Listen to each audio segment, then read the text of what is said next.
Good evening and welcome.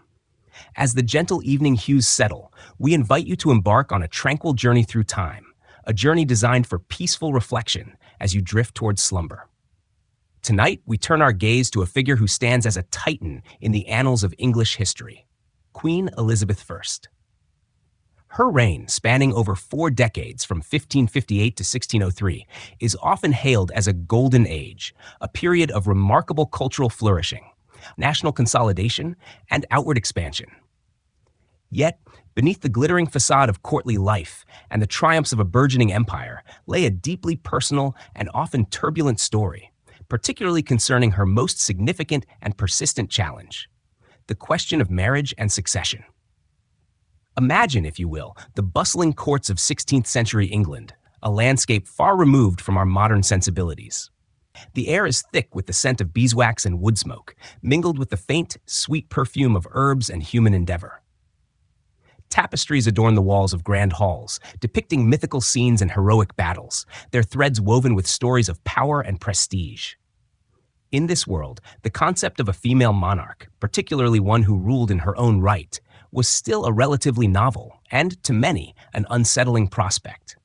For centuries, the crown had largely passed through the male line, or if a woman inherited, it was often as a regent for a young son, or she was expected to marry quickly, surrendering much of her independent authority to her husband.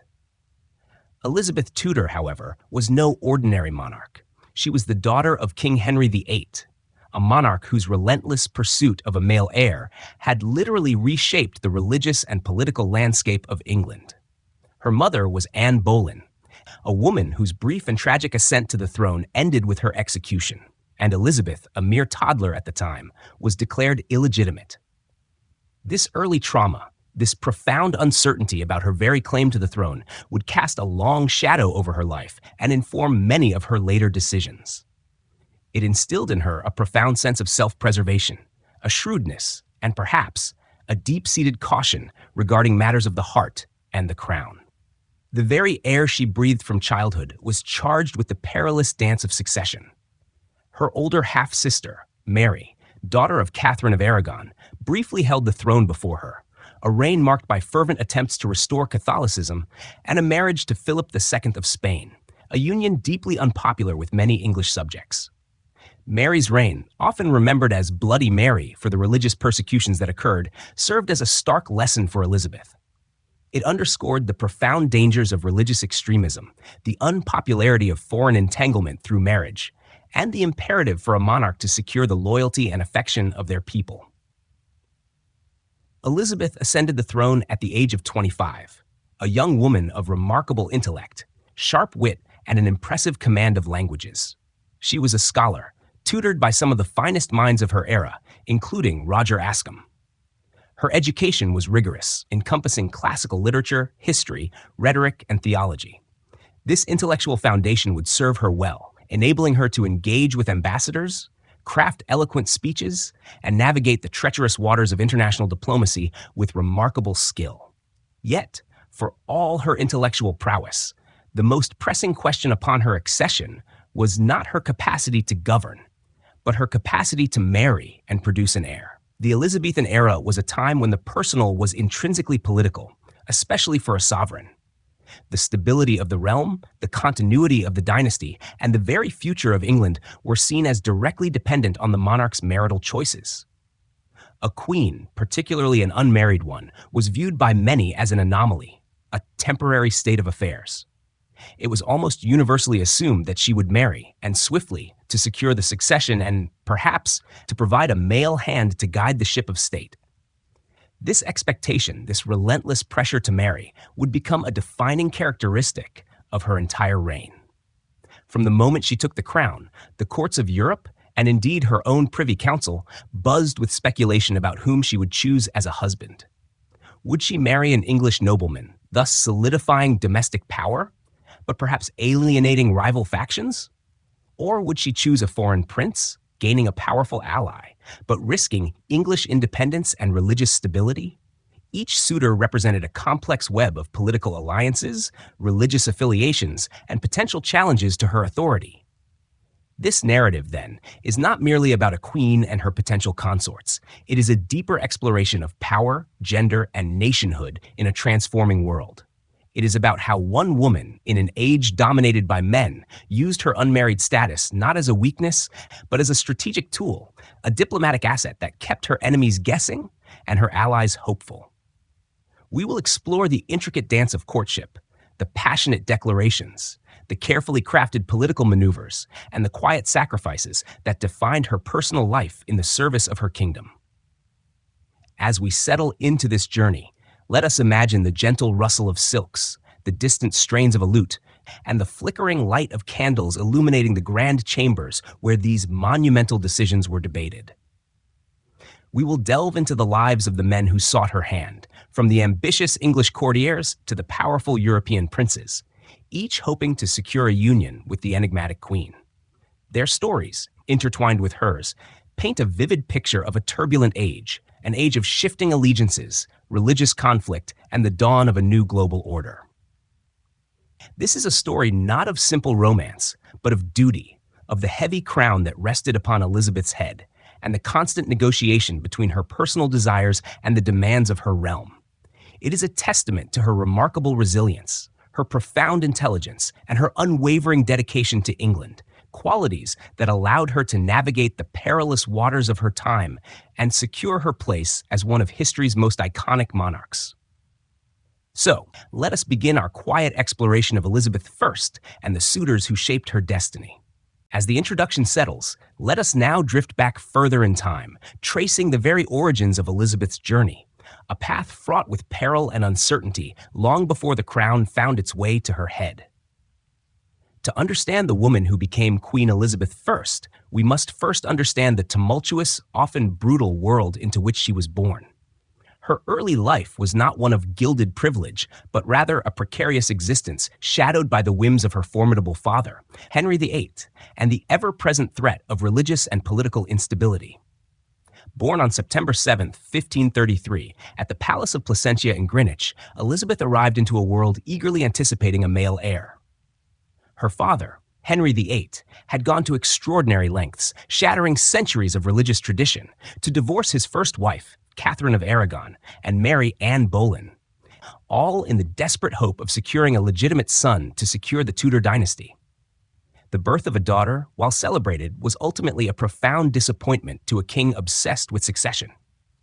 Imagine the hushed conversations, the subtle shifts in atmosphere, as the news spread through the court that the new royal baby was, once again, a girl.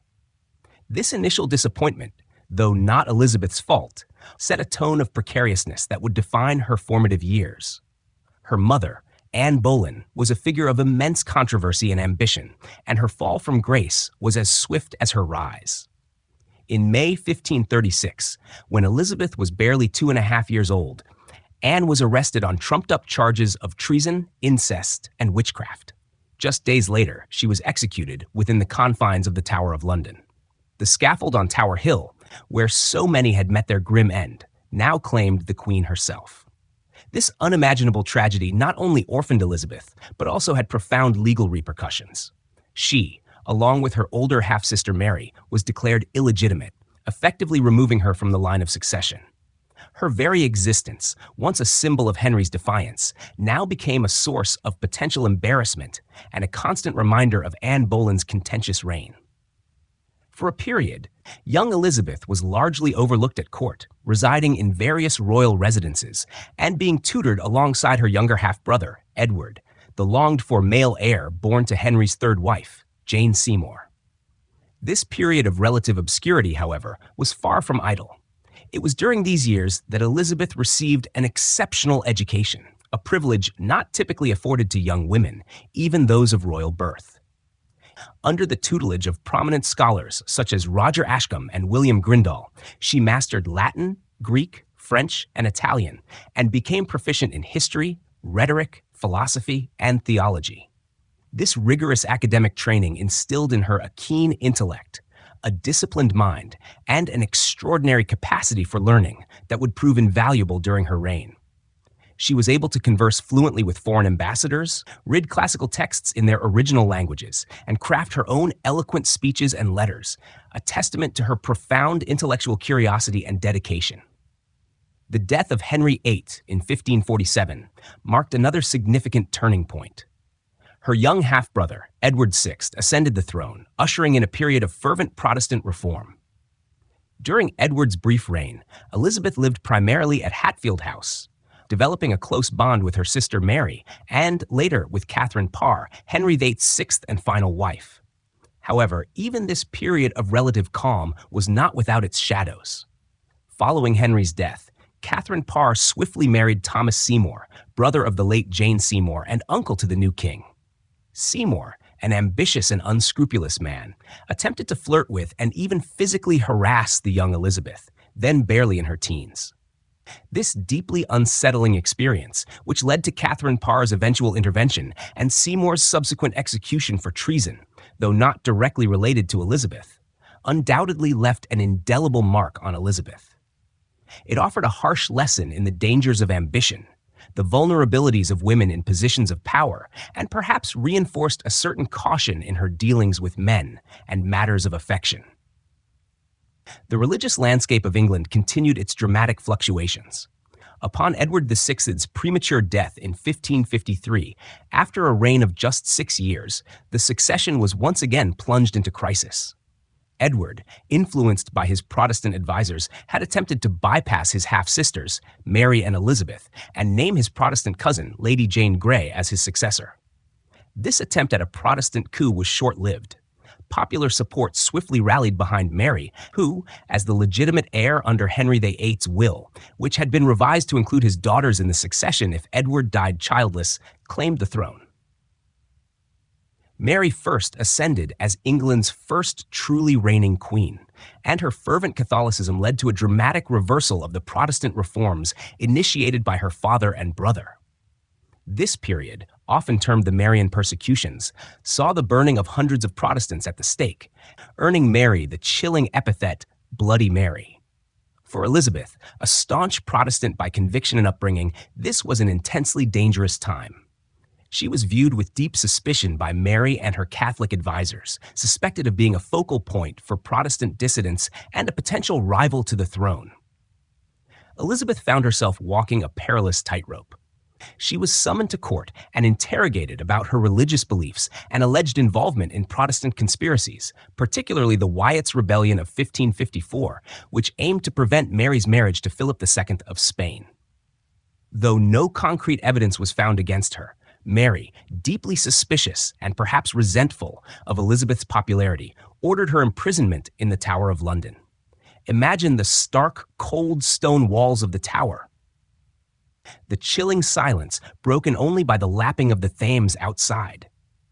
For a young woman who had already witnessed the execution of her own mother and the constant threat of illegitimacy, imprisonment in the tower must have felt like a terrifying prelude to her own demise. She spent several anxious weeks there, her fate hanging by a thread, before being moved to house arrest at Woodstock and later Hatfield House. During this period, Elizabeth endured constant surveillance, isolation, and the ever-present threat of execution. She learned the art of dissimulation, of carefully chosen words, and of appearing outwardly submissive while inwardly maintaining her resolve.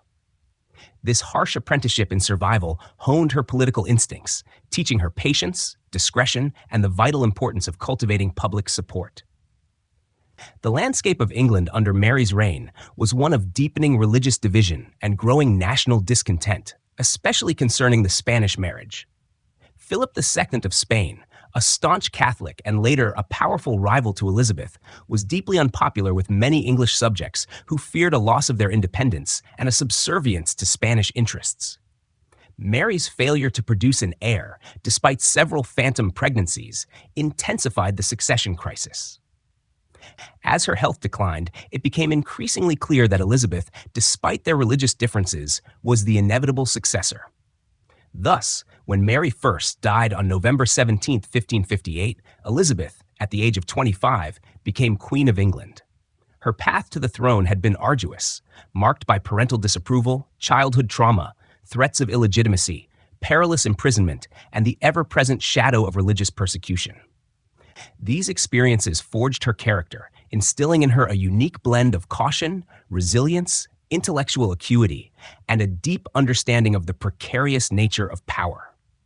She had learned early that survival depended on careful calculation, and that the private affections of a monarch often had profound public consequences. This tumultuous early life profoundly shaped her approach to governance and, crucially, her approach to the persistent and complex question of marriage and the future of her realm. With the tumultuous early years behind her and her half-sister Mary's reign concluded, Elizabeth I finally ascended to the throne in November 1558. Her accession was met with widespread public rejoicing.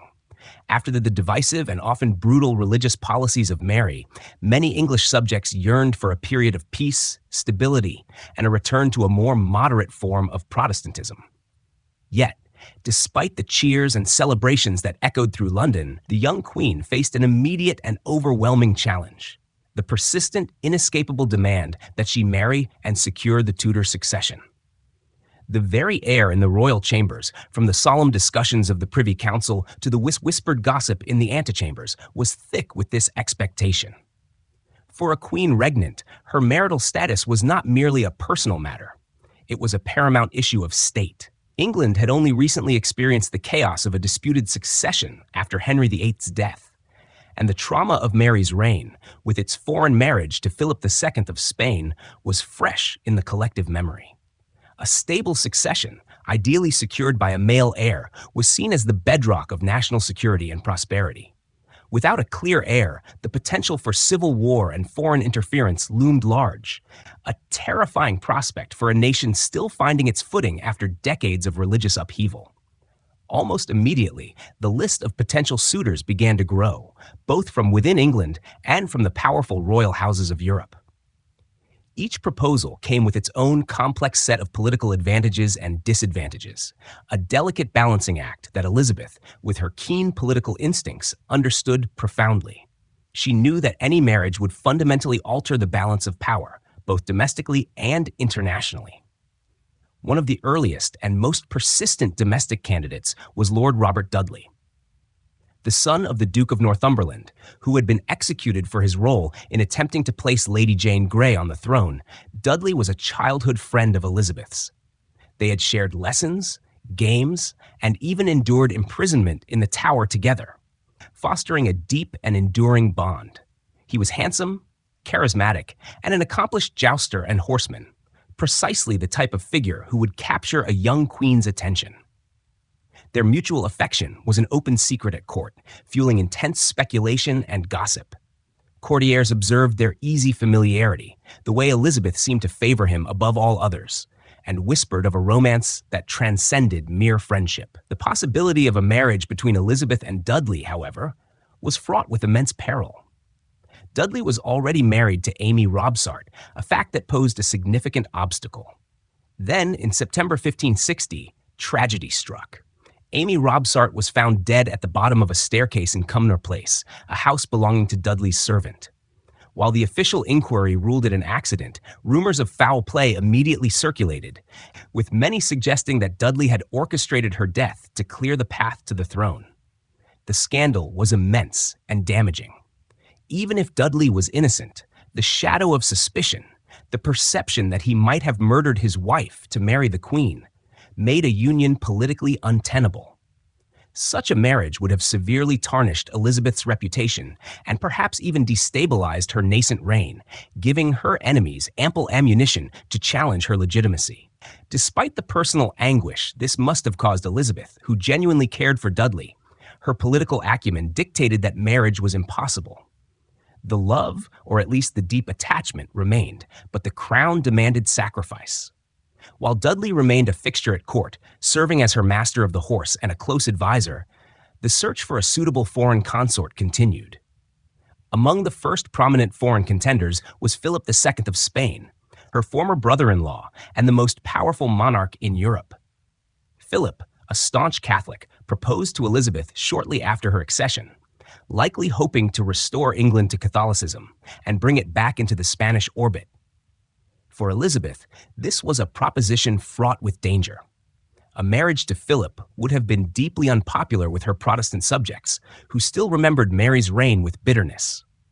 It would have tied England inexorably to Spain, potentially dragging the country into costly foreign wars and undermining its independence. Elizabeth, with characteristic diplomatic skill, politely but firmly declined, citing religious differences and her commitment to England's Protestant future. Her refusal was a clear statement of her independent foreign policy and her determination to protect England's religious settlement. Another notable early suitor was Archduke Charles of Austria, the son of the Holy Roman Emperor Ferdinand I. His proposal offered the potential for a powerful alliance with the Habsburg Empire, a major Catholic power, but one that was generally less threatening to English independence than Spain. Negotiations with Archduke Charles spanned several years, from the late 1550s into the mid-1560s. The sticking point, as with many of her foreign proposals, was religion. Charles was a Catholic, and while he was willing to make some concessions, he was not prepared to convert to Protestantism. Elizabeth, equally firm in her resolve to maintain the religious settlement in England, would not marry a Catholic prince who might seek to undermine it. The discussions, though lengthy, ultimately came to naught, a pattern that would repeat itself with many other European princes. These negotiations, however, served a crucial diplomatic purpose. They kept other powers guessing about Elizabeth's intentions, preventing any single nation from assuming England was firmly allied with one faction or another, and buying her valuable time to consolidate her rule. The English people, meanwhile, remained deeply anxious about the succession. Parliaments frequently petitioned Elizabeth to marry, often with great urgency, reminding her of her duty to provide an heir. To these demands, Elizabeth often gave artfully vague and reassuring answers, famously declaring in 1559 that she was already bound unto a husband, which is the kingdom of England. This declaration, while poetic and seemingly selfless, also served as a masterful deflection, buying her more time and asserting her unique commitment to her realm above personal desires. She understood that by keeping the question of her marriage open, she retained a valuable bargaining chip in international diplomacy, a tool to forge alliances or deter enemies without committing to a binding union. Even as foreign princes were being considered, domestic candidates continued to emerge, though none held the same personal sway as Robert Dudley. Men like Thomas Howard, 4th Duke of Norfolk, a powerful English nobleman, were occasionally mentioned, but Elizabeth consistently preferred to keep control firmly in her own hands, wary of sharing power with any man, especially an English subject who might become too powerful or an aspiring dynasty of his own. The memories of her own early years, of Henry VIII's turbulent marriages, and the male thirst for power likely reinforced her innate caution. The early years of Elizabeth's reign were a delicate dance. She was establishing her authority, navigating the treacherous waters of religious reform, and contending with the pervasive belief that a female monarch needed a male consort. The constant pressure to marry was a heavy burden, yet Elizabeth transformed it into a strategic advantage. By prolonging negotiations, by playing suitors against each other, and by cultivating an image of a queen devoted solely to her people, she skillfully maintained her independence and strengthened her grip on the crown. It was a testament to her political genius that she could manage such intense scrutiny and pressure while simultaneously laying the foundations for one of England's most celebrated eras. The suitors were many, the pressure immense, but Elizabeth, ever the calculating queen, held her own counsel, always putting the security and stability of her beloved England first.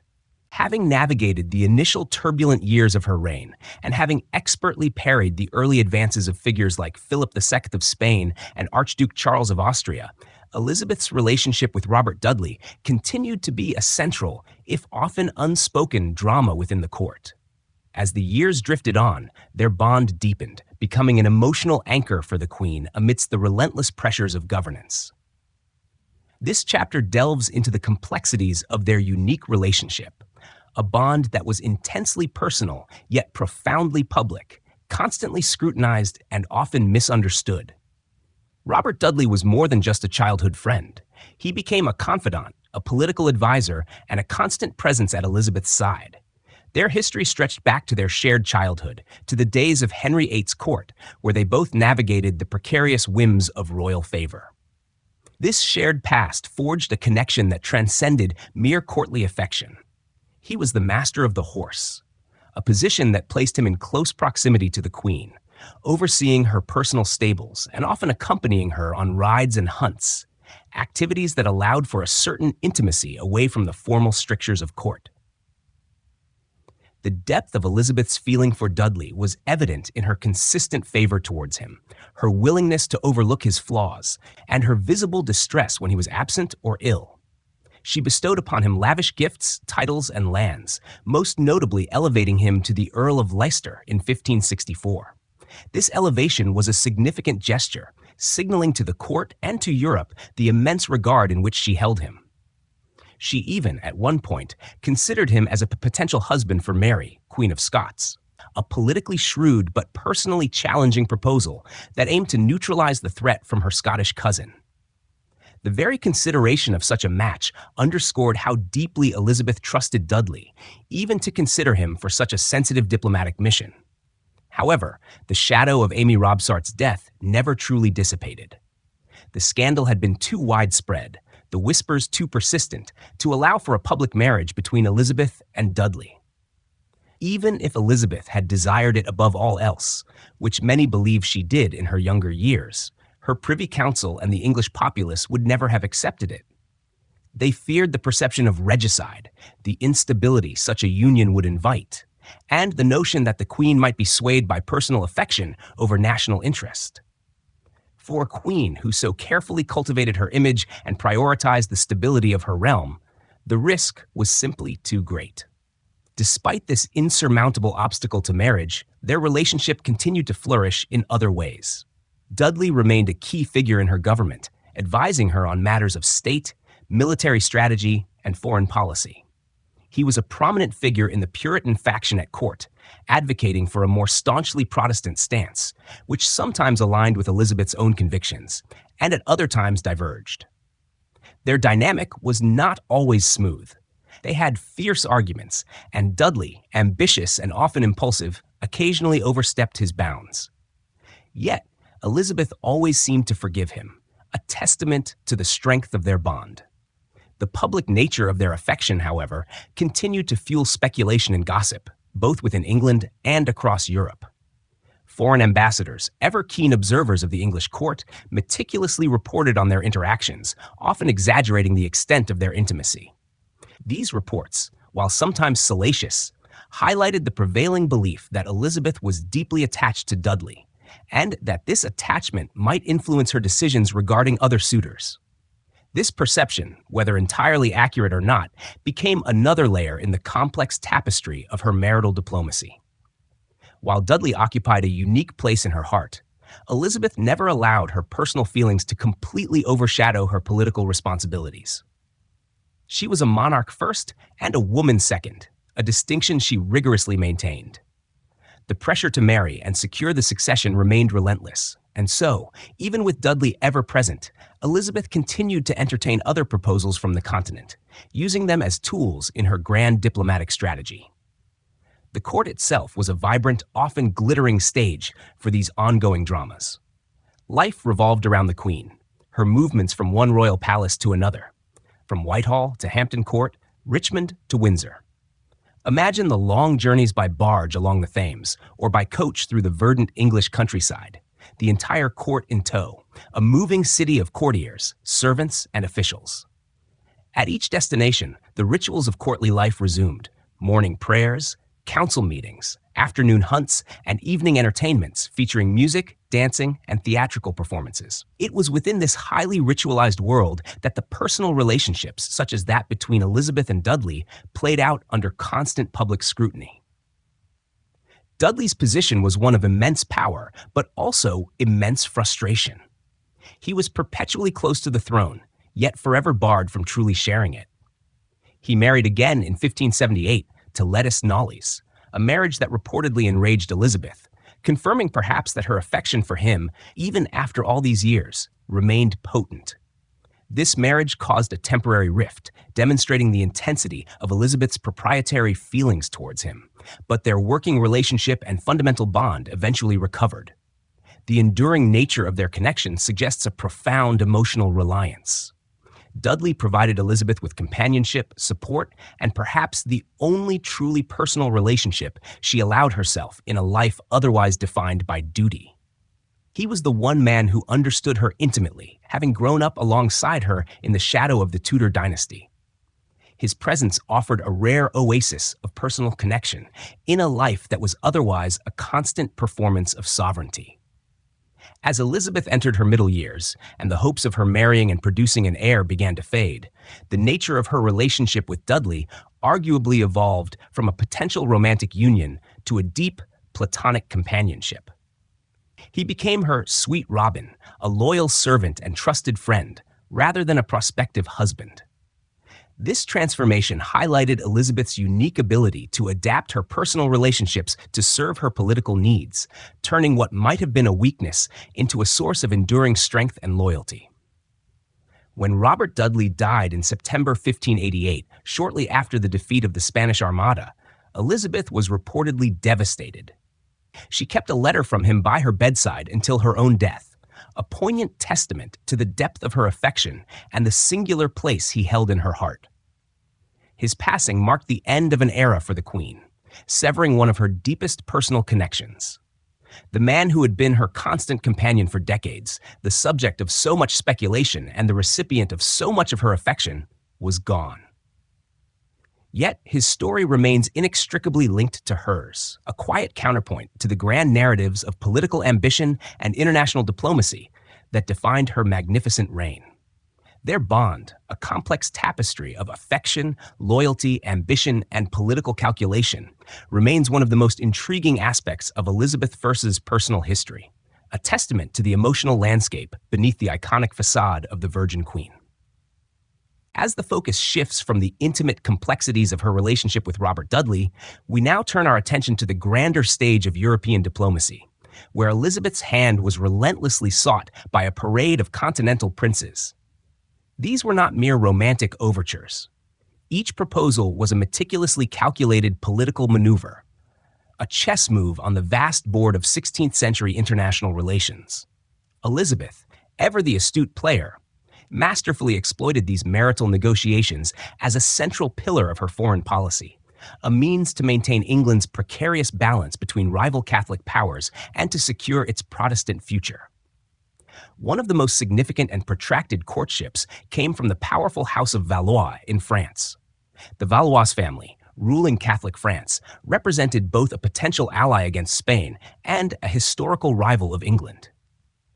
The first prominent French suitor was Henri, Duke of Anjou, later King Henry III of France.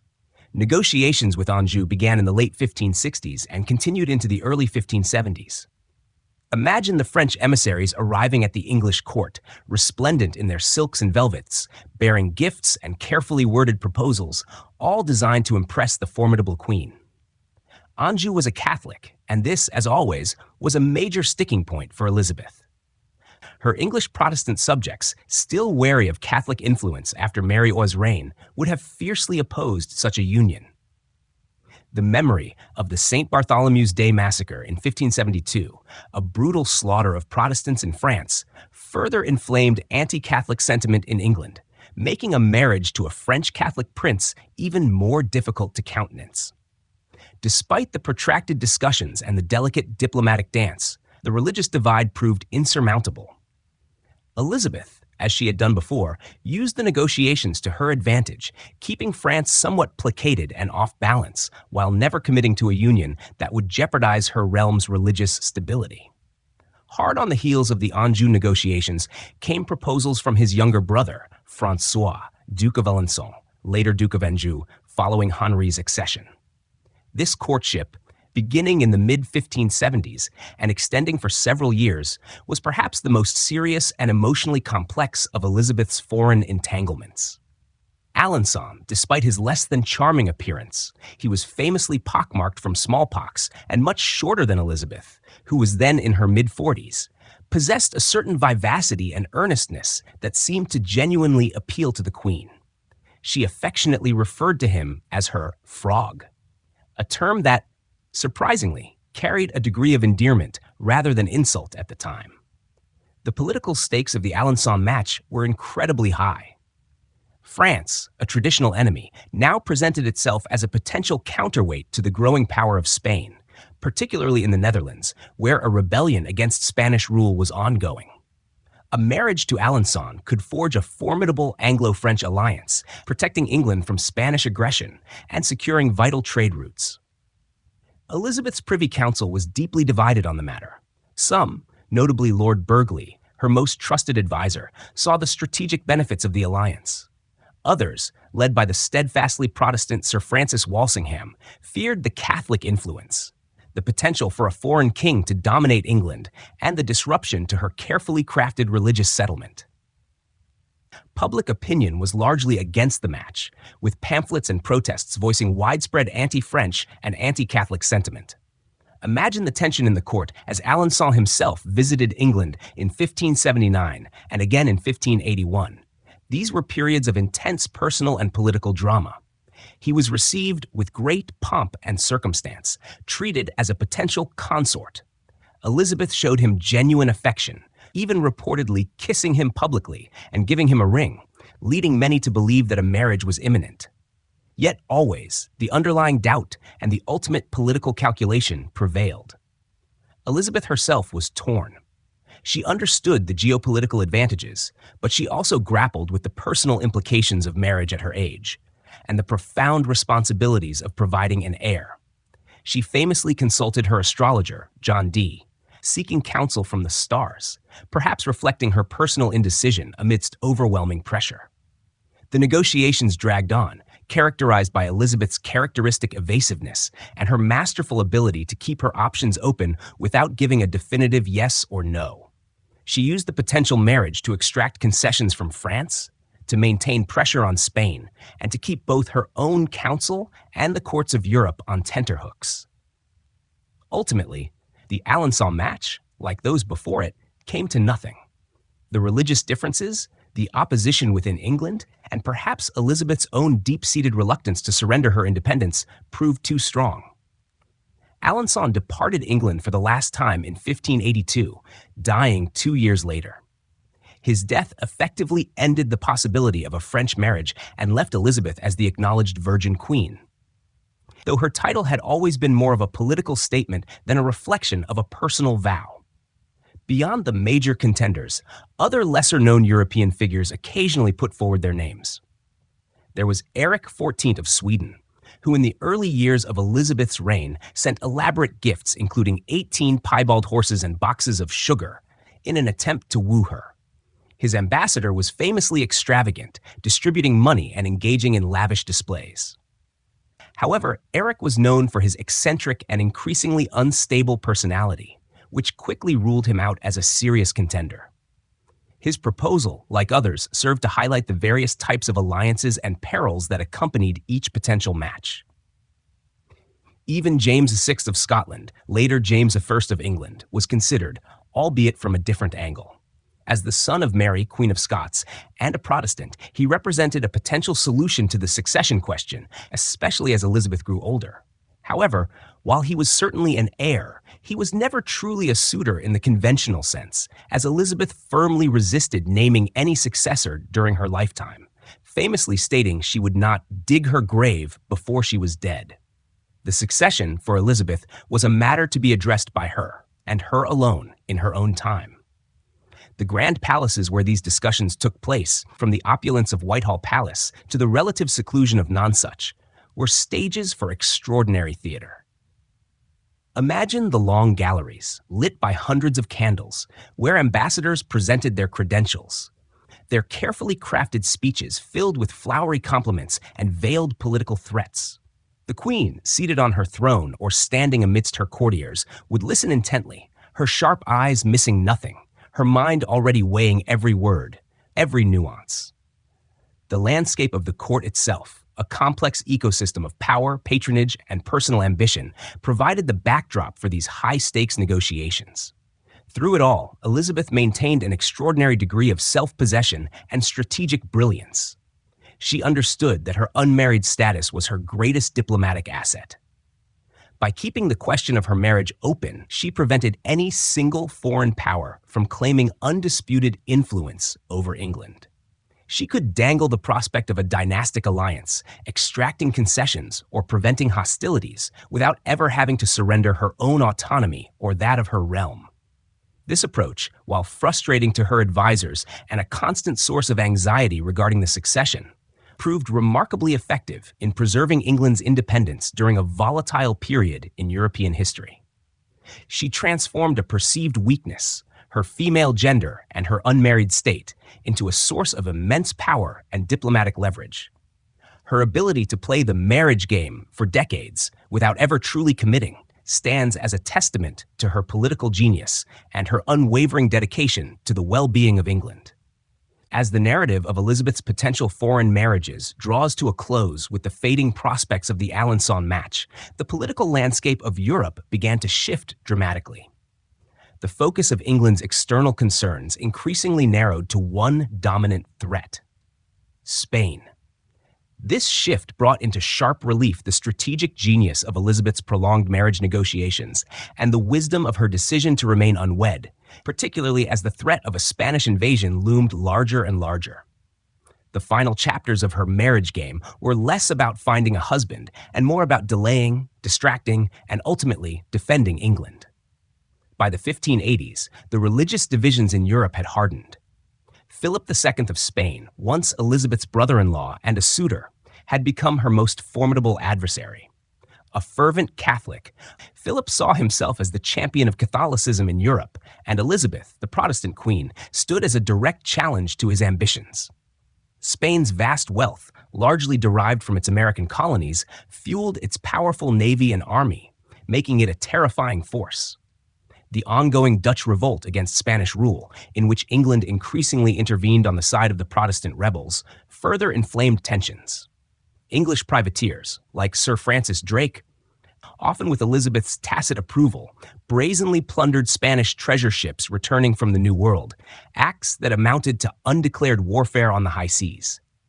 In this climate of escalating hostility, the idea of Elizabeth marrying any foreign prince, especially a Catholic one, became almost entirely moot. The security of the realm now depended less on forming dynastic alliances and more on consolidating internal strength and preparing for inevitable conflict. Elizabeth's unmarried status, once a point of anxiety for her council, now emerged as a crucial strategic asset. By not marrying, she avoided entanglement in continental dynastic disputes that did not directly serve England's interests.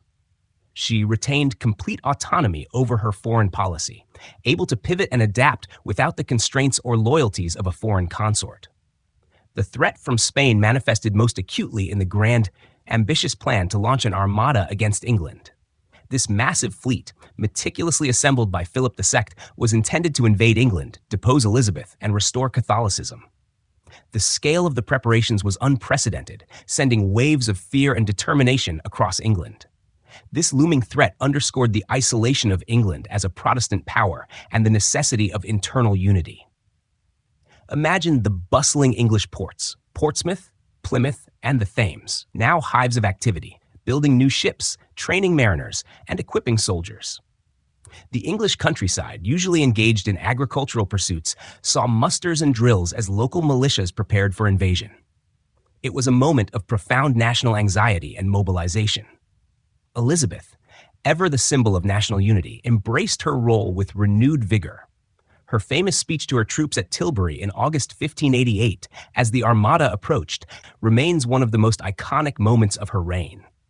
Dressed in a silver breastplate over a white velvet gown, riding a white charger, she declared, "I know I have the body but of a weak and feeble woman, but I have the heart and stomach of a king, and of a king of England too, and think foul scorn that Parma or Spain or any prince of Europe should dare to invade the borders of my realm."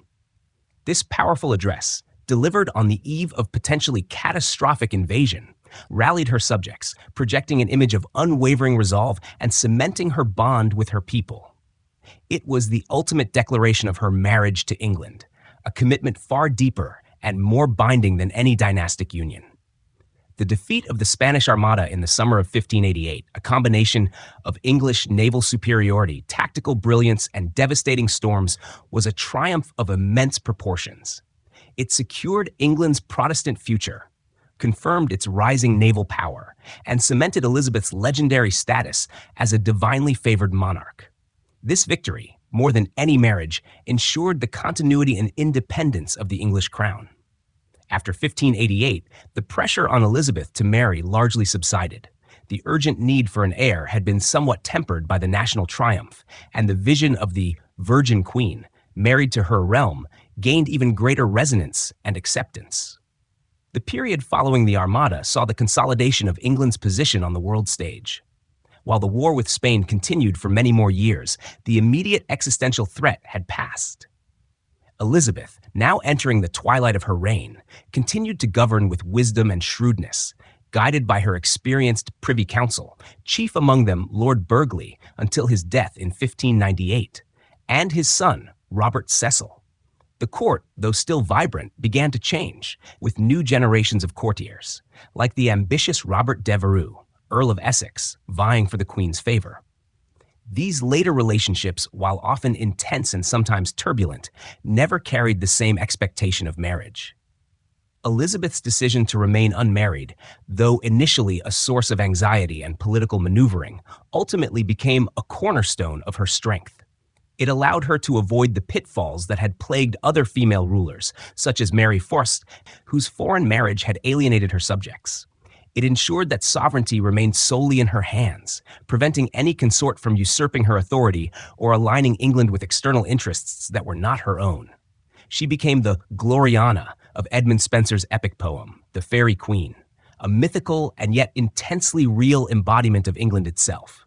As Elizabeth aged, her physical presence, once so vibrant, began to wane, but her mental acuity remained sharp.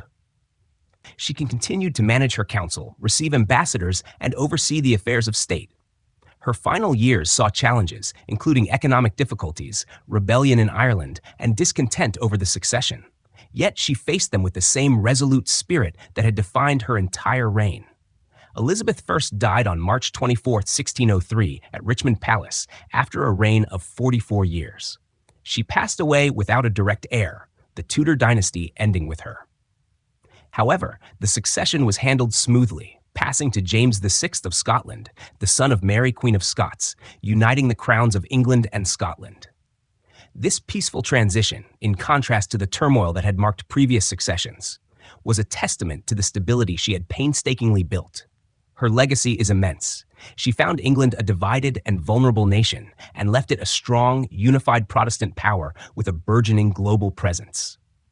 Her reign saw an explosion of artistic and intellectual creativity, producing figures like William Shakespeare and Francis Bacon, giving rise to the term Elizabethan Age. But perhaps her most remarkable legacy, and one profoundly intertwined with the story of her suitors, was her singular ability to rule as a woman in a man's world. She mastered the political game, using her gender not as a weakness, but as a strategic advantage, transforming the expectation of marriage into a tool of statecraft. The suitors who sought her hand ultimately served to highlight her independence and her unyielding dedication to England. She was indeed married, not to a man, but to her kingdom, a union that secured her place in history as the Virgin Queen, Gloriana, and one of England's most celebrated monarchs. Sweet dreams.